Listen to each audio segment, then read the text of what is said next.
The following podcast may contain strong language. Listener discretion is advised.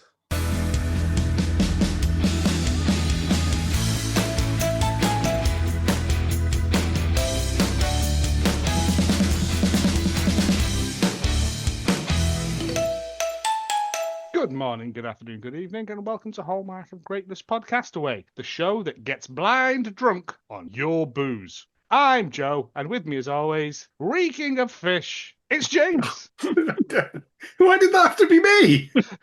When I wrote it, it was the other way around, but I think I've been, in the pre-record, I think I've been a bit mean to Planty somehow, so I've given him a better one. And waiting to hear back about his first novel, Ray and the Monk, an erotic adventure, it's Planty! I was going to send a message to my barber, but she's downstairs watching House MD. Oh. Des sent a message to his barber last week, and we didn't even cover it. I've been going here for 14 years. Yeah, exactly. Listen, this is a message for Mad Kadir. Look, Mad Kadir, I'm not here right now, but you owe me a haircut. I don't speak to my hair. I don't go very often anyway. But if you want to keep up to date with all the Hallmark of Greatness gossip, you can find us on Blue Sky, Instagram, and Facebook at Hallmark of Greatness. Or if you are a wind speed enthusiast, you can email us at hallmarkofgreatness@gmail.com.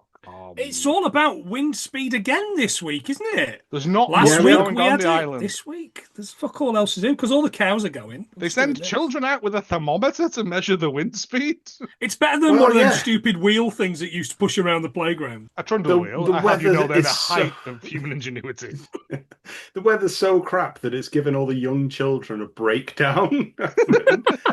Later, I might go down to the beach in my swimming costume, says young Natasha Corrin. It's just giving all the children too much confidence to win. Like, go back to just running around with that big rubber snake. The thing with Corrigan here is, you know, she's what, 7 years old? But she's cute and she does a great job here. How has she not got a one TV show when Fogel gets 20? It doesn't make any sense to me at all. I assume her parents didn't allow it. She has to go into the family trade of being struck off by the medical board, as we find out in this. She's a Corrigan. No, she's a Corrigan. Oh, she's a Corrigan. Yeah, she's a Corrigan. Manufacture and wearing. That's the only trade that she's destined for. We're burying the lead here, though, lads, because Lindsay has two massive lines in this episode, and the first one is, "Time is running out, and so is food." And I went, what? Is it going to go all Mad Max? Because I am here for it if it is. But no, it just turns out they've only got half a jar of Marmite or something. They're running out of essentials like vegetable oil and marge. And they're allowed their, as we mentioned in the last episode, their PA. Mm-hmm. However, one person hasn't used their PA all year. And it is Ben Fogel. I respect him for this. No, it's like, I've not spent it all year, and I just wanted to get some end of year bottles of wine now for obvious reasons. You want to go out with a bang. For Jules, she just wants chocolate before she starts cracking heads. And there's a mention of cheese. I can't have 2 weeks without cheese. I'm like, you'll fucking kill myself. Her breakdown in the pantry is brilliant. Like, because it's just a woman just fucking. Not the first one to break down in the pantry. No, I know. Someone throw a fucking dairy milk. Jesus Christ, fuck, she hurts herself. Apparently, people have written in that they want to see more of the pods. So Toby and Trev have got their own show. It's carried on sort of from last year, but now it's got a title sequence to it. They got branding now. That's what it's all about. It's through the pod hole. Cancel it now. Immediately. I really think they've missed the trick here by not having it Porrigs through the pod hole. Oh, like him being like a who lives in a house like this? What was that prick's name? Grossman. He was on the Jars of Pasta. Yeah. No, the guy who hosted through the David Frost. David Frost. Hello, good evening, and welcome. Yeah, we should have had Frank Langella as him. Anyway, it's another bit. It's another sketch. It's another somewhat to fill the time between sleep and awake. It's not very original, and ITV are knocking on the door with a cease and desist here. I'm sure of it. This week I'll mostly be eating half a jar at the moment. That's what I expect it to be. Also, how have they no fat to cook with? They've been slaughtering pigs. Are they not rendering that fat down? They're just eating it. Well, scratchings. turning it into Hoglumps. explosives. Yeah, to be fair. For birthday-based pranks. I didn't expect so much gender politics in Through the Pod hole. I don't know about anybody else. Whose pod is this? There is a bike magazine. Hats are quite important to this girl's life. I liked the ponderer's turn to camera, though. Yeah. It was... There was a book, Men Are From Mars, Women Are From Venus. Yep. And this is where we get the old Toby giving it his old. I'm from a village outside of Leeds. Small village outside Leeds called Mars, which you can't see it, but that's what James's name is this week. It doesn't exist. There's no village outside Leeds. Might be Garforth, but it's certainly not Mars. Men Are From. It's such a weird line that it works so well. Like, it does. Yeah. At no point would you question if you'd never been to that particular bit of West Yorkshire that there wouldn't be a place called Mars. No, outside Leeds. Possibly where they make Mars bars. We don't know. We never checked. Indeed. Men Are From Mars, Women Are From Venus sold 15 million copies worldwide. I was going to say, I don't know who's buying that, but obviously one of them on Tarrant. How many in the Netherlands? It no longer exists. I don't know. Well, the Netherlands. Oh my god! Yeah, it's been First John Redcorn, and now this. It's Tammy's, and she turns up. I like the bits of like Trev trying to get the hat, and he's too little to get. Yeah. They're working with what they've got with limited skills. They haven't had time to workshop this. It's fine. It's good. Yeah. Oh, they've just turned up at somebody's pod, and we're like, "Who we do a let bit them in film?" Here? No, they asked we might have permission. eaten some of your chops from your sacred advent calendar. You better fucking not have it. Sacred advent calendar. I've already had to beat Julie away from this. Man, licking the empty packet. But at least they asked permission to film in people's pods, unlike Ron when he just bust in on Des that time. Yes. Oh yeah. Yeah, see, permission. And Liz and Des when they were in the nip. Oh yeah, But they didn't mind that. Oh, they loved it, didn't they? Yeah. It's like that camera helicopter. They can't give him a thumbs up. Well, where he's ploughing his missus. Yeah. Anyway, they don't do that anymore for good reason. The castaways are also packing up their crates. Sad music. Oh, this is heart-wrenching. Yeah, Even for my stone-hearted wife said, this is really sad. Well, your stone-hearted wife, who was becoming the researcher for this show, I think. Yeah, she's the researcher for we can't afford it. She gets her £1 a month back from the patron. That's a PA. Trisha's taking home 3 crates of driftwood and memorabilia. Wash up, boys. I've got 4 crates to fill. One of them will just be clothes, and the rest of it will be shit. Shit from Terrence. I'm leaving the kids. In a special guarded room. And we'll go in it after 9 p.m. and we'll remember Terrence. Is the room haunted? Why have you got going after 9? And only people that are invited are allowed. Well, that's how houses work. Yeah, you can't just let me in. I want to see the Terrence room. Come on, it's got 8:05. I'm at a meeting after 8 outside. I'm not hungry. She holds up again. Peter's made a good deal. They're just carving these bits of wood and going, that's a present.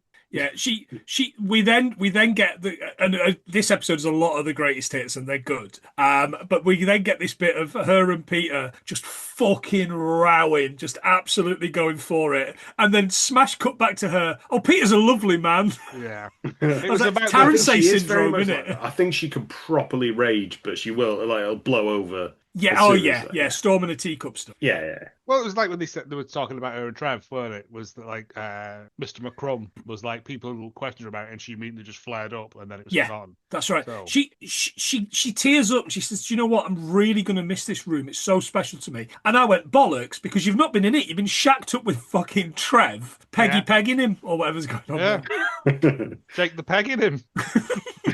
But I just thought, like, I wouldn't want to take any of it back. Certainly not the fucking door wedge. Oh, what are you going to do with it? You're going to put it behind glass when the neighbours come, when people do come round and here's some shit that someone made? Like, I don't know. I'd be furious because all them kids' clothes are getting left there, and possibly one child. Viewers have said that they want to see more of the Mackay house, seat of the Stevenson lairds. So Ben Fogel now takes us on a tour of the house. Turns out to be really good. I thought this was like Country File. I was genuinely is a forerunner for Country File. Yeah, everyone's sort of like trying their hand. Like, I guess, what sort of a future have we got after this? Have we got a future? I think Trev and Thingies was more of a just something to do during the day. I think so. They're not having to go out and like put posts up and stuff now. So your days are kind of just get up, feed the animals. That's it, isn't it? Like, you know what I mean? You've got a lot of free time. So, but I think for Fogel, he was like, "This is it. This is me on the big time. I can't do bits. I've got to do good ghost hunt style stuff. Yeah. Let's go to the Mackay house. And also, there's only them living in there in one room. Yeah. I found. Yeah. So why did they smash up everybody's beds and stuff? Because they're pricks. Yeah, pretty much. So he takes us into the kitchen. The first kitchen. And he says, and this is what we used to use. Now, what was this? Was it an oven? Was it a boiler? Because it looked. He says, and it burned through in the first few months. It looks like fucking Reactor 4 in Chernobyl. We fixed it with some concrete. It's fine, Mark. It's not great. It's not terrible. It looks like it's had fucking thermite in it. It looks like someone's fired a shotgun through the side of it. It's astonishing. What was it? And then we get a cut back to. I think it was where an the oven. advance party stayed, and then we get a cut back to everyone dying of plague at the start. Yeah, I'd forgotten that they were all unwell. It's weird because there's like cuts of some carrots in a bowl and someone eating a potato, and then plague, and then it ends with the potato on the potato crime. That dinner, yeah, which made me laugh so much. Yeah, it did me as well. It was good memories for us. Yeah, for them. Not so much. I think also because it's got the jazz piano in the background. I've been trying to find that jazz piano. To isolate it. But it must just be like BBC CD Sounds number 7. Yeah. But no, that was an oven. I don't know how they burnt through the side of an oven. Potatoes. No. I don't understand how you can burn through the side of an oven. They're like, but it is an old house, and maybe I don't know, but. Yeah, but that's what. And again, it brought back all of them just laying on the floor and sleeping, and those are the memories I'd want to keep. It looks like the leftovers of the Battle of the Boyne from like Band of Brothers or something. Like Tammy's on a stretcher or something. You keep expecting someone to come through with just a torch and a hacksaw. Yeah, but I get it. It reminds me of warmer times. While the last episode Battle of the Bulge, not Battle of the Boyne. I was going to say that would be that would be that completely different historical moment. That wasn't in Band of Brothers. Anyway, yeah. And Dr. Rogers' surgery, the scene of a blackmailing by Ray. It's nice to see how it was used and stuff. Is that the surgery? Because because it's got the phone in it. It's got the phone in it, but also got the heavily locked cupboard that has all the drugs in it. And he says his medical drugs, and I thought, medical drugs, inverted commas, Benjamin. We get this little bit where he's talking us through the. He walks into the room and Julia C is doing. I want to talk about the phone first. The sorry, phone. Yes, I got it right. I've got it in different because they've got one of those notebooks like my dad used to have next to the phone. Oh, where you do the spinning. Yes. Oh No. Who you phoned? How long for? Yeah. Because it comes out of their budget, and it goes, and it's used for, and he goes through, and here's where the doctor phoned the mainland about something, and that's thing, and here's Ray going on about blackmail, and it just cuts to Ray going, breach of contract. I'm being kept by my will, and both me and Rachel corpsed again because by my will is still perfect. It's so lovely to see Ray, and he's mad. When he still had a beard before he shaved it off in the back of that taxi. And then we get like this whole lot of greatest hits. We get the orange wee. You get the drugs that send you wee orange. We get Pat being rubbed down. Wink into the thing, which I know you hate, Joe. This is because of the video diary room, which he goes up to. All the way through, we've got Julie Corrigan doing VT bits, and then he bursts in on her doing a VT. Very, very good stuff. It's a good bit because she's like that. I was just talking about how great it is to get some silence in this room and all this kind of thing. And he comes in. It's fantastic. And they talk about it. At this point, I didn't realise that the VT room is set up like an OnlyFans. Yeah. With a camera facing directly to bed. I had no idea it was in the Mackay house. And it's one of those rooms where you put channel 900 and something on and the sexy ladies are doing the dance to the phone or something. I don't know. You don't know. Doing the dance to the phone. I used to work for Sky. I used to get a lot of complaints about not being able to lock that channel. You can. I have. Yes, but funnily enough, whenever Dad was staying up late, the channel would get unlocked and the kids would find it the next morning. Yes. Yeah, a lot of complaints about that. They jiggle about wiggling the phone for you to phone them up. It was a good bit. It felt like the outtakes at the end of like Smokey and the Bandit sort of thing of all the shots being cropped wrong or the not turning the microphone it was on. Great. All the soundless ones are people like in tears. Yeah, it's perfect. Like Sheila ranting and raving, and then like I don't know what she's angry about. And Porrig, just his eyes and his hair. There's also a set of instructions on the door about lighting and technical stuff, which I really liked them including. And it's just everyone's best bits, isn't it? Again, it feels like this should have been saved for the highlight reel, and not the last episode. Yeah. Because it feels very I thought as well they would have had a locked off camera that they just pressed the button on or something. Yeah. You know what I mean? Rather than this filthy sex bed. We also get another of Colin's pranks. Jesus Christ! We also got the fish and the again, which makes me think they've gone back and recut this just for us. Yes, yeah, absolutely. This prank with the doll. I don't even understand what he's done. But I love it. They've buried a baby in the wall as a prank, and now I think they've taken the voice box out of a baby doll, out of a crying doll, and they've put it under the floorboard. So when you stand on the floorboard, no, because he says it's in the wall behind him. It's in the wall. It's in the wall. It's like the fucking telltale heart. What's going on? I imagine going for a piss in the middle of the night, and then that triggers. Fuck me! Oh my god! Haunted house Again, next level prank. You thought the bomb like 2 episodes ago was bad. This is, but no, I think it's like a switch, and it's like a thing out of an electric birthday card or something, and they've just sealed it into the wall. I don't know. Because it's the sound of a doll going "mama" and then crying. Yeah, it's horror. It's like every fucking horror film from the 90s. It's brilliant. I love it. I was like, it's unnecessarily cruel. And it won't stop either until the batteries in that thing go. Yes, keep standing on it to wear the battery. It's still doing it now. If you go in the Mackay house today, 25 years on. Oh, this is why we have to go. We do. Just to see if that's still there. So we also get the Stevenson family room, and they're all in this one room that looks like the prison camp out of Empire of the Sun, where the kids have got their own block at the end. It's a fantastic reference. It's much less grim than my Anne Frank's fucking hidden room. I was going to do that, but I thought I'll go with Tenko. Yeah. Tenko. Nice. Yeah, and I'm like, there's other rooms. There's all that. Have you moved any of that shit that you threw into that room? Or have you just that's sealed off like a 6-month toilet, just sealed off now? Yeah, that's right. But Rosemary's moaning. She's like, we're here now, and blah blah blah. And you wanted this. You demanded. Oh, the Mackay house, because you didn't want to go any further than down the stairs to go to work, Roger. I wish we were closer to the pods because it feels like we're isolated and separate from them. You literally, during a meeting, said one other family can live. No, one other person can live with us, not a family. Yeah. You've done we'll have the Mackay house or we'll have nothing. Yeah, do it to yourself, Rosemary. I think Roger would. I think Rosemary's the wrong and pair. I think Roger's... Well, you say that. Roger, again, has one chance to be normal and completely bottles it. He's got some sort of ongoing feud with the British Medical Journal that won't ever get resolved on this podcast. I'm assuming so. But then he also has like some meditation. He's taken all of his medical drugs or whatever they were referred to.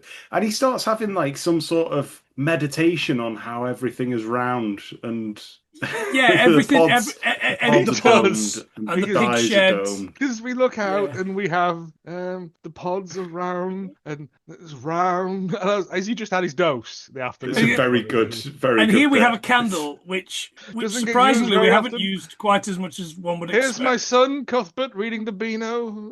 I'm reading the Beano! Fuck off, you little bastard. Dandy's better, you prick. Exactly that. And also, did you notice that on the bedside table was a whole roll of toilet roll? Oh. They keep a separate poo roll just for themselves in case it runs out. Of course. That's the kind of people they are. Yeah, they would have been nightmares over COVID. No, all I'm saying is like Cassie got done for eating an egg, right? And they're stashing bog roll. Yeah. Come on. You know the because you can't eat bog roll. Well, you can. You can. I'm not a Russian ballerina. I'm all right. You never get me in a little car with a fez on. The ballet.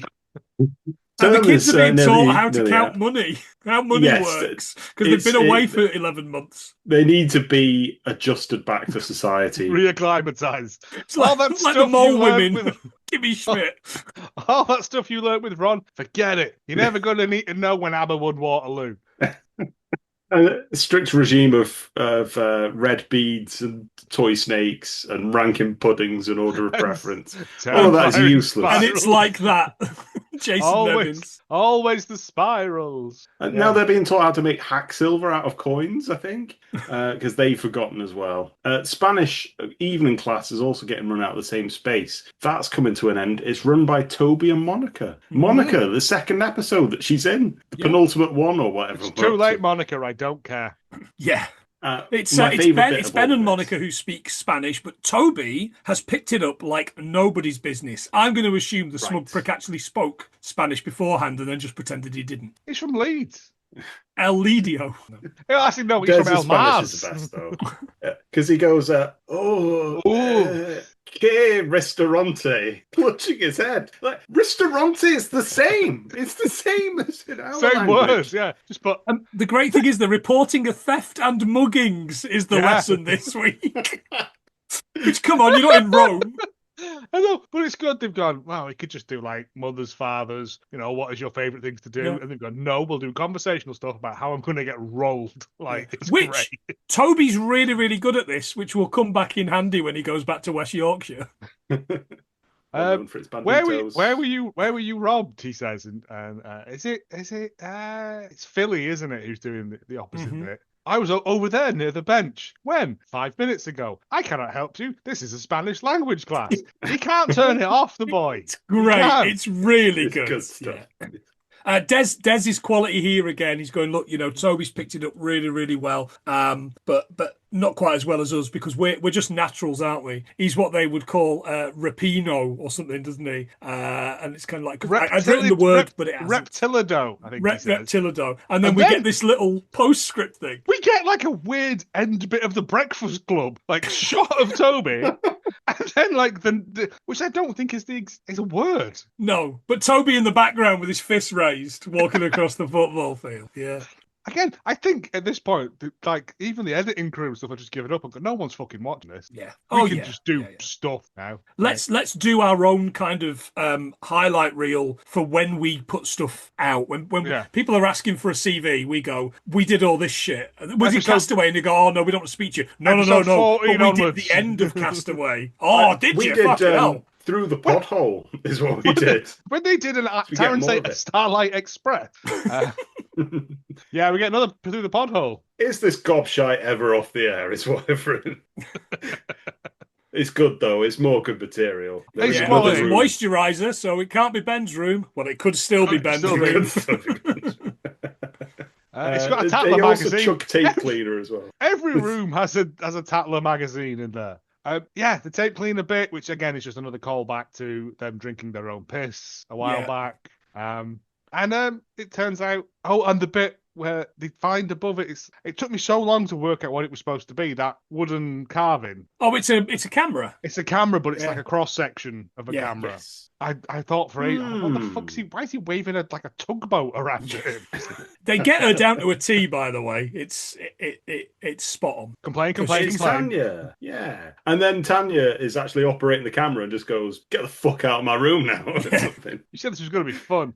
It's just bits. Yeah, and it's fine, and I would have loved this throughout. Yeah, I think there is. Again, this is the tapes that Ray took. All the fun tapes. All the good stuff. I've got all good stuff. That Ray stuffed in his trousers. I'll swap it for a razor and a taxi stolen away. I'll swap it for 2 potato waffles, beans. We now get Lindsay with his second big reveal of the episode. 3 will not make it till the end of the year. What fucking what? They're only going to last 3 more weeks. Jules, Ben and Felix are going to die. Paying into James's theory that people will be sacrificed. But it's, of course, the cows. Oh, and it's sad, man. Oh, this is fucking sad. But I would swap a little baby cow, a calf, you might say, for a case of port. Absolutely. All right. But what if you, helped birth that baby cow or calf, if you will, and like saved its mum from death and stuff. Like, I get why there's such a big emotional bond between them, but also this is the first time Jules is like, I don't really give a fuck. Yeah, Yeah, I'm just no, I didn't fucking glad. I'm expect glad that. to have a lie-in the morning, I think is what she's thinking. Yeah, and like Podring's like rubbing the cow and like, well, you're a cow person. And she went, Yeah. not And the same way you are. like they're all over it. And is it Philly kisses it on that? And I'm kind of like, oh, I don't know if you should do that. They don't roll around doing their own shit. It's before mad cow disease. No, it's after mad cow. No, it's after. It's yeah, after. it's not long after. In fairness. But no, they'd have been checked. But no, I get it's the one thing you wake up in the morning, it's the first thing you see, and you know probably the last thing you see before you go to bed. You would build an emotional bond with them. And I get why she's so upset about it. Yeah. But Lady's going off to a place. She's going off to a woman who needs a friend for her pet cow, Elizabeth. Yeah, she's only got one cow, and she wants a second catching that cow, which then. means she'll have loads of time to look after both cows. Is mentioned. What? Well, she goes. She's going to take Lady and the calf as well. I'm like, that calf's going straight out fucking slaughter. Yeah. It's sad, and the boat comes in. They have to wait again because there is still Another more storm. storms. Another storm, not a storm of the century, just a storm. I mean, presumably it's the same boat. It's just Angus with a sou'wester on, or him It's with literally like the a same boat postman's every cap time or that- something. He knows what you did last summer.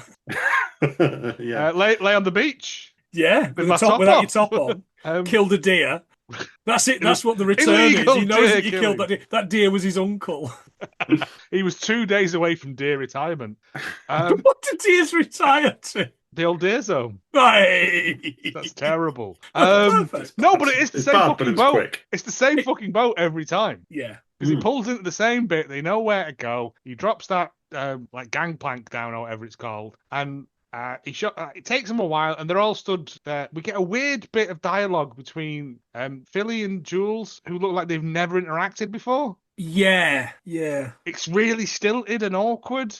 Oh, I forgot to mention as well in the last episode, is it Tammy who gets a letter and she does her best acting? My sister is pregnant again. And I was it's atrocious. boo this woman. Yeah, sorry. I forgot to mention it at the time. It's just popped into my head in terms of bad acting. Like, this is just... how can you spend a year on an island and still not like be mates with someone? Yeah. I mean, people also go on about how nobody comes down to collect anything anymore, which is something that Peter and Sheila also talk about. Yeah. But it's always like, I think it was Ben Fogel and them from their account were the only ones collecting supplies and stuff. But not this time, because loads of booze has arrived. These And we get children everyone lugging cheery. boxes of beer and wine up the thing is brilliant. It That looks so kid good. who's just got a case that says like Tolstoy vodka, like that really cheap vodka. Well, that's my PA spent. I'm like, go on, Quentin.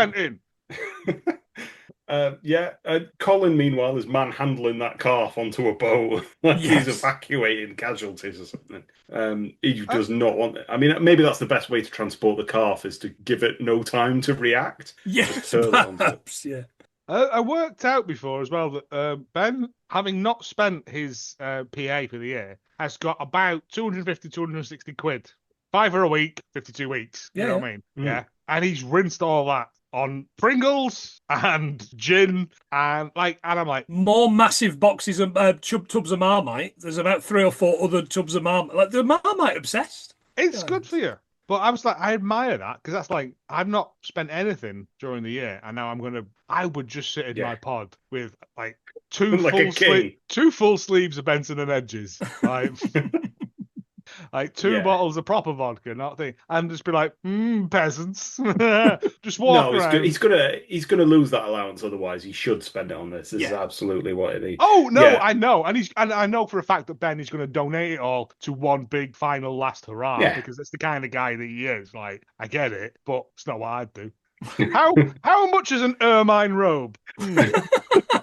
The more that you kind of look into this, the more that you know that your trajectory in this would be Ray. You start out wanting to be a Ben Fogel, but you're not. We all start off wanting to be a Ben Fogel, and a lot of us descend just to Ray. No, I'd be fine You with shoot for it. the Fogel, and you manage to crash into Ray. Even if you miss, you'll still hit a Ray. No, it's because I think other people have done it as well. So, unless they've let them spend like the last couple of weeks worth in one go. I'm pretty sure it's the last supply boat. You're going to the blow amount of everything on shit this that one is chance. arriving. Or they've just gone. Yeah. This is what's left in the budget. Go ham. Yeah. Not ham. It's funny you should mention ham because we're Christmas. still waiting on seeing if they're eating the Christmas ham. There's best be the best ham. Yeah, so but, 2 mountain bikes have appeared because, as it turns out, Des and his missus are cycling from Tarrantay across the ocean to from Land's End to John O'Groats, or John O'Groats to Land's End, as it would be. Is it for children in need? Which is great, which is a lovely thing. Yeah, you'd have thought they'd have fucking provided a bike for them. Yeah, that they've had to spend all their own money on a bike. That seems pretty. You got to bring your own knobs. It's that sort of situation, isn't it? From the only thing I could find on the internet was from the 26th of January 2001 from the Oxford Mail. Castaway couple wash up in Oxford, which I'm pretty sure is a landlocked city, but okay. Okay. Yeah. 2 members of the hit BBC TV programme Castaway 2000 stopped off in Oxford on a charity cycle ride across Britain. Des Monks, 37, and Liz Catherine, 31, are cycling back from the remote Scottish island of Tarrantay, which was their home for a year, to their real home in London. They said Oxford was the most cycle-friendly place they'd cycled through so far, as they try and raise £12,000 for Macmillan nurses and children in need. Des said, "We didn't want to go straight back to the hustle and bustle of London. We wanted to acclimatise ourselves a little bit. We've been recognised from time to time. People have been absolutely tremendous, throwing money at us. I assume old 50p's. They were massive, weren't they? Sharpened on Set the your ends. eye out. Yeah. We're not carrying around a bucket, but we want people to give donations to Children in Need programme or any branch of HSBC. The couple have bought a pod, the living accommodation on the island, and plan to have it put up in a rural area on the mainland. Des is not planning to return to his job with Lee Cooper Jeans. That was his sales. He was the European sales manager, international sales manager for jeans. Lee Cooper my own Jeans. Johnny merchandise. Well, that's my big reveal for that couple at the end of this. Shit, sorry. Sorry, man. No, it's all right. It's But fine. wants to run a small holding while Liz will return to her career in management consultancy. Anyone who wants to send a donation should address a cheque to the BBC. I mean, that's the last thing you want to do. No. Don't do that, listeners. For gin and fags, won't they? So, wait. Again, you probably don't know because it's probably not clear, but has he bought one of those pods or Yes. a look-alike pod? No, that exact pod. They just got them because they were going to dismantle them anyway. He's like, "Can I have that pod?" I assume he gave money for it. Yeah. But what, they're going to just airlift it out in one piece? No, they'll break it down. It'd be like what they did when they sold the Tower of London to the London Bridge to Arizona. They did brick by brick, numbered all the bricks. It's just okay. Could have used that money to give to Macmillan, couldn't you, Des? He's done enough. He's done He's done it all. Him and his jeans. Lee Cooper's jeans, whoever Lee Cooper is. What are Lee Cooper jeans? I'm going to have to look up what Lee Cooper jeans are. Was he not in a lot of cowboy films? No, that's Gary Cooper. Al Cooper. Yeah. Oh my God, the first thing that comes up is Lee Cooper jeans. Oh, they're just jeans they sell in Sports Direct. Is it like calico cut jeans? No, they've not got a little piss stain in them. No, they're just cheap Geordie jeans. Right no. tight around the arse. Yes. Right. So, yeah, everything's arrived, and then it just gets loaded in. They're gearing up for Bad Taste Night. Which I Oh. assume is going to be the focus of the next episode, assuming any footage comes out of it that's not shaky usable. and blurry. Yeah. We get Trev and Toby from Leeds in their pod getting ready. Toby's trying to find a shirt that's been lost down the back of his wardrobe.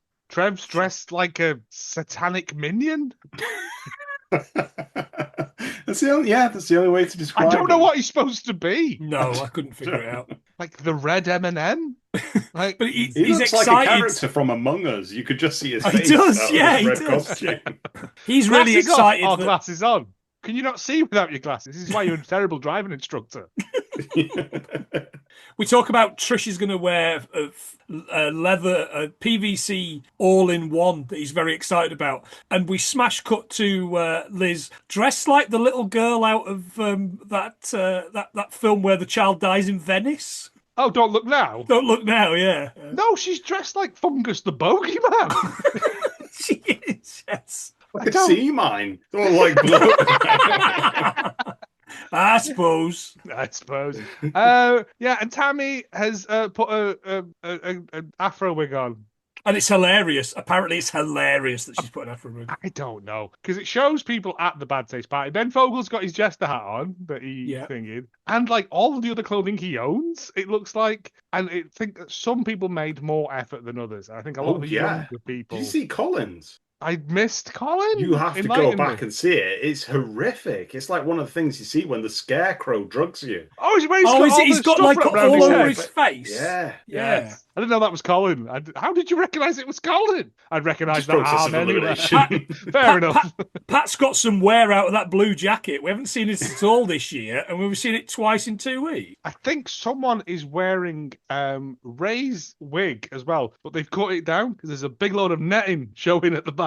Oh, right. Okay. In many ways, the extra castaway for this programme is that wig. Is Rod Stewart wig. I have heard that is in the Tarrant Museum now. But you can only go after 9 p.m. Sealed in aspic. Sheila Jowers looks like she's dressed to read some palms, doesn't she? What's going on here? It feels like she's just got. Looks like Gypsy Rose Lee or something. Going on. And it feels like other people's versions of stuff. Is it Sheila? No, not Sheila. Julie, the other one with the hats, has got a little hat on, got a little tiny hat. Yeah. And he's dressed kind of like a flapper, but. It's just a weird. Again, other people didn't bring Bad Taste. It would have been more subversive for her to just not have a hat at all. Not have a hat, to be hatless. And not reek of fucking fish. The child wouldn't even recognise her own mother without a hat on. But yeah, and then it's just them partying, isn't it, really? I do have a little thing from a party. I don't know if it is this one, but it's Porrig's song, apparently. Another one. Porrig's song about the year, entitled The Telly. Apparently, it went down a storm with all of them. I won't do the accent. Storm of the century. I saw a position advertised some London bigwig had devised a modern version of Lord of the Flies to show it on the telly. 6 months later, I was here, living on porridge, fags and beer. Every day I wore the same gear and my socks were getting smelly. And the chorus is, True-ra-loo-ra-loo-ra, I was one of the idiots who came to live on the island zoo and now I'm on the telly. It's all right. Why didn't you do that in an Irish accent? I was not going to do that in an Irish accent. It's very hard to be sure. True-ra-loo-ra-loo-ra in either. Not in an Irish accent. And not an Irish accent, or like Dixie's Midnight Runners.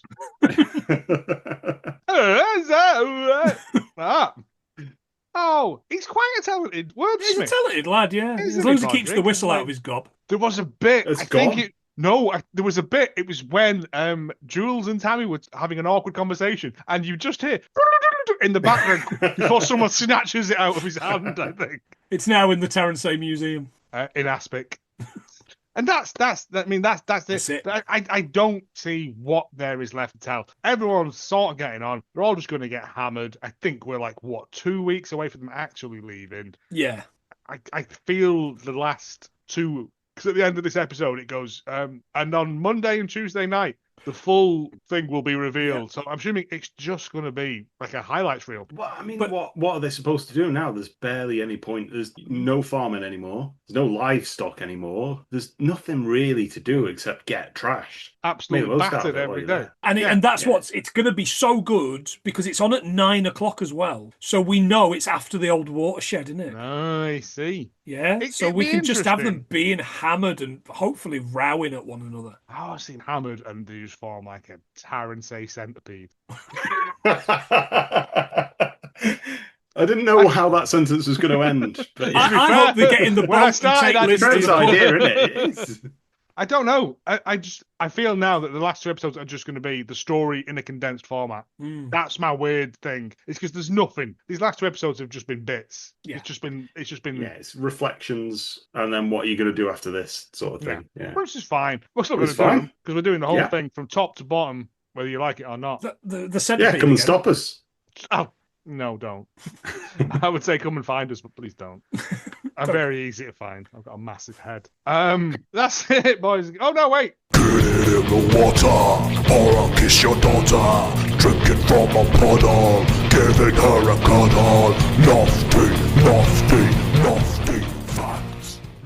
Why do we need a fire? Protection. I guess you're all frightened about animals. They are a risk, but a very small one. In Kenya, we had a fire going, and a rhinoceros came in, and it danced on that fire. We didn't hang about. We took to the trees. There's always a contradiction. to the trees.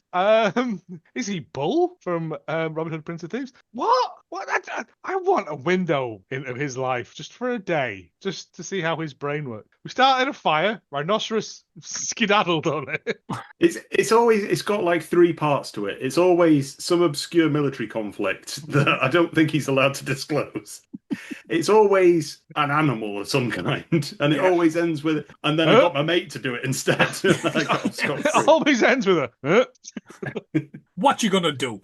That's it. We got 2 more, possibly like 3, maybe. I don't know. Depends on them little short ones. But I hope you've enjoyed it up to this point, because we have, and I genuinely feel sorry that it's coming to an end, because I can't go back to Hallmark. I can't go back to Savory now.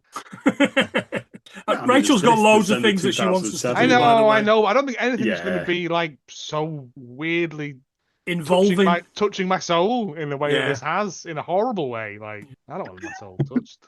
Anyway, your favourite lines from the episode. Breach of contract and being held by my will. I mean, che Restaurante. Say goodbye, boys.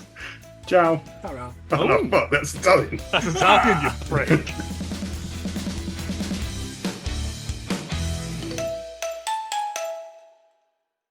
I don't think anyone called Mervyn could remind you of any of the best parts of me, could it?